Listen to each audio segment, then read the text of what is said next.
ഇന്ന് നമുക്ക് മീൻമുട്ട കൊണ്ട് നല്ലൊരു തോരൻ ഉണ്ടാക്കിയെടുക്കാം. ആദ്യം കുറച്ച് മുളക് പൊടി, മഞ്ഞൾപ്പൊടി, ഉപ്പും ചേർത്തിട്ട് മീൻമുട്ട ഒന്ന് മിക്സ് ചെയ്ത് വെച്ചിട്ടുണ്ട്. ഇനി ഒരു പാനിലേക്ക് കുറച്ച് ഓയിൽ ഒഴിച്ചിട്ട് ഇതൊന്ന് ഫ്രൈ ചെയ്തെടുക്കുക. ഇത് നന്നായിട്ട് ഒന്ന് ഫ്രൈ ചെയ്തെടുക്കണം.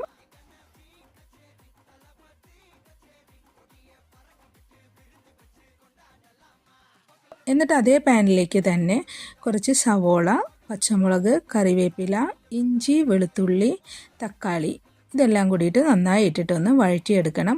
നന്നായി വാടി വന്നതിന് ശേഷം അതിലേക്ക് മുളക് പൊടി, മഞ്ഞൾപ്പൊടി, മീറ്റ് മസാല അല്ലെങ്കിൽ ഫിഷ് മസാല, കുരുമുളക് പൊടി, ഉപ്പ് ഇതൊക്കെ ചേർത്തിട്ട് അതിൻ്റെ പച്ചമണം മാറുന്ന വരെ നന്നായിട്ട് വഴറ്റിയെടുക്കുക.